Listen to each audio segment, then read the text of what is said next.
I'm really excited about this week's video. This is something that you guys have been asking for a while, and it's a video on how to paint figures. Including figures in your scene is a great way to elevate your work. It makes it more believable. It can give your scene a good sense of scale. So today I'm going to talk about the process of painting figures and really help it to become less daunting. Today I'm going to take on the scene of these two figures walking, and this is just an image I found on Google. I liked the light hitting the figures. Here is my drawing. If you want to pause the video and take a screenshot of this drawing, feel free to do so. The first thing I think about when I look at my reference photo is what are the lightest values, what are kind of the middle values, and what are the darks. As we paint this scene, we're going to paint our light values first, then we'll come back and paint the middle values, and then finally the darks of the scene. So the first thing that I do when I paint is I like to wet down both sides of my paper. If I pre-wet the paper, I have more time before my paper dries, which gives me more time to paint wet into wet. And I like to get a nice fluid wash, nice soft transition in colors, and all that is possible when the paper is wet. I'm gonna start out with a smaller synthetic brush, and I'm gonna mix in some of the skin tone. And I'm gonna use a little bit of raw sienna, touch of rose madder permanent. And like I said, it's okay if it bleeds into some of the things that are around it. Get the faces, hands, legs.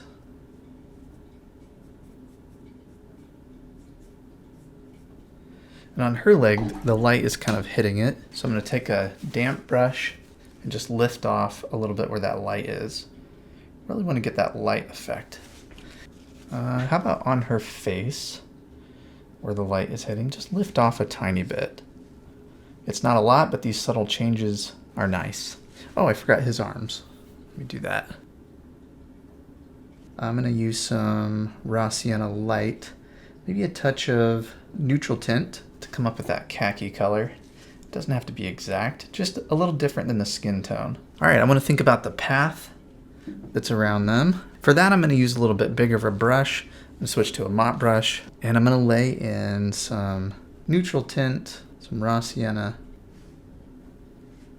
Notice that I have a stronger value on the trail, and I'm painting carefully around their legs.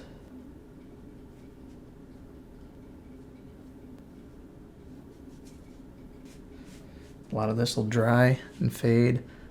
I'm gonna put a little bit of burnt sienna in there, kind of mix that up a little bit. And like I said, the background, their environment is really secondary. I really want to get the figure and the light on the figure. That's what I care about.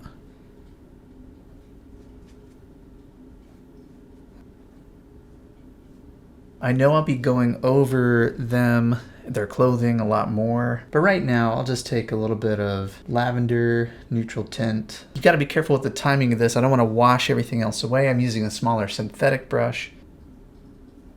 Just let that fuzz with what's around her. I'm carefully painting around the light that's gonna be on her face and on her hands. Do a little bit of red for his shirt. I'm using burnt sienna for that. Again, it's fine if it fuzzes with the background. And he has some green on a vest. This is a cobalt teal blue and cobalt turquoise. I know I'll need much stronger values for this, but I want it, while this is wet, I just like the softness that I'm able to get. See how I'm letting everything just kind of bleed together on the paper? Okay, there's some light on her leg I want to lift up. I have a synthetic brush that's kind of damp. I want to think about the background. Take some of this green I have on my palette. Because I wet the paper down, I'm still able to get soft edges. I use some raw sienna light, a little raw umber. This is for his hat. Okay. You know, I might just use the green that I was using for the background. So I really didn't need to paint around that. I'll just fill that in. I'm going to use some raw sienna, some raw umber. Okay, I'm going to use some ultramarine blue, and this is still just background. I'll be going over that again as well. I'm going to take some raw sienna, throw some of that in for their boots.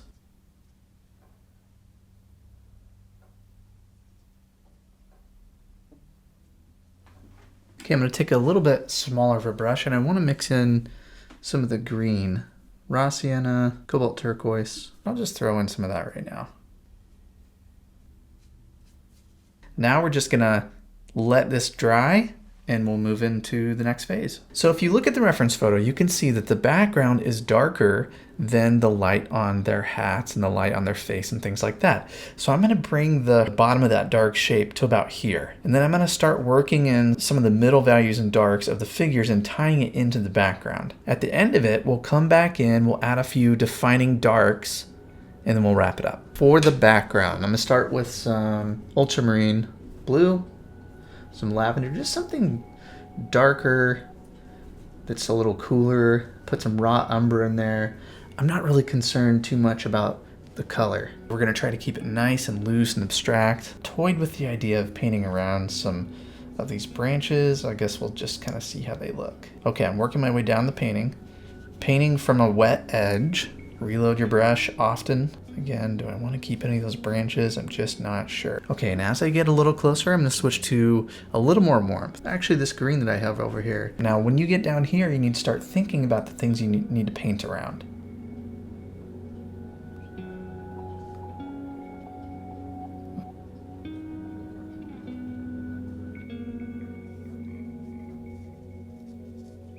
Okay, now I want to think about the middle values within the figures. What I'm going to do real quick is wash my palette off. This is secondary to the figures, but I just want to take away some of the starkness of these branches. Really, it's just meant to, add some minor interest in the background. I want to think about skin tone, things like that. Work in the shadow side of some of these into the background. Take some green for the vest. So areas that are lighter I can leave alone. Leave a little bit of the lighter wash behind it that we already did. Get some of the red of the shirt. Connect into the background. Okay, some skin tone.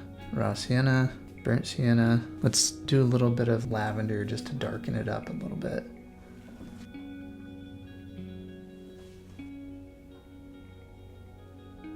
I can take that same shadow and I can use it over here. Now I can take a damp brush, and if there's some areas I want to soften, maybe I want to soften that shadow onto her face, do the same thing over here in his face. And it's good to squint while you do this to take out some of the detail. Shadow on the side of her arm. This arm is in shadow. More the green of his vest. So each stage just sets up the next stage. The lights we did earlier leave value for the middle values. The middle values will leave value for the darks. Let's do her jacket next. Lavender, neutral tint, raw sienna. Looks like a decent color. Anything that isn't light, I can paint through. I can touch that wet edge from the landscape behind her. Cut around her hand.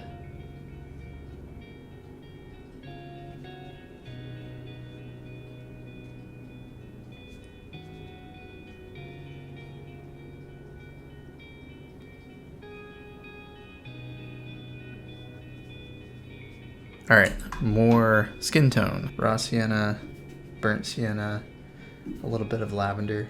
Okay, these shadows on her legs will help define her legs a little bit better. Connect right into this shape.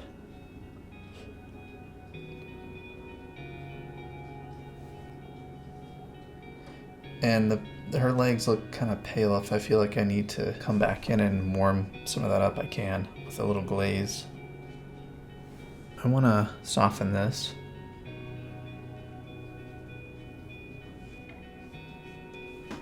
It's good to have a blend of soft and hard edges, I think. Let's move back to his shorts. Lavender, raw sienna. Find some interesting ways to connect it.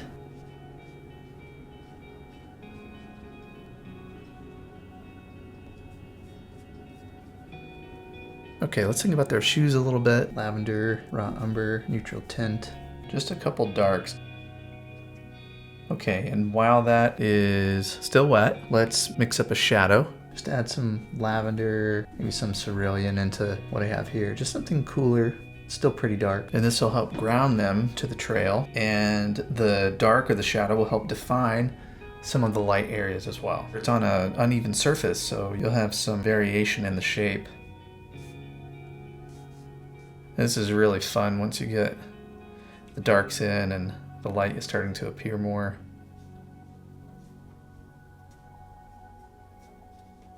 All right, we're getting closer on this one. Some of the shadow, some of the darker parts on the figures, that's what I want to work on now.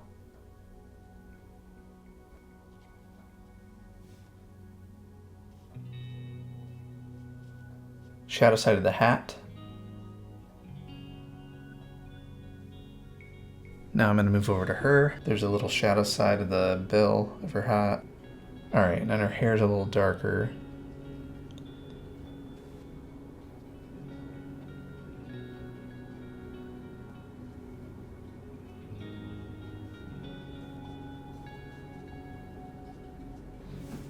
We're into just little shades, little finishing touches here.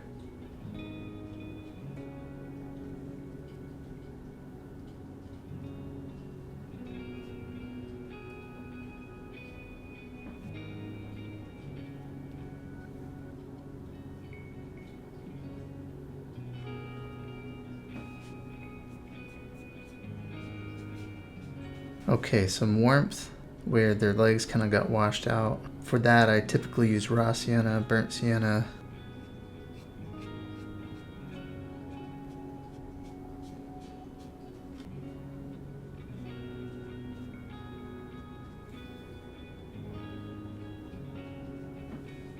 Okay, the last thing I want to do is a little glaze. Do some raw sienna, cobalt turquoise.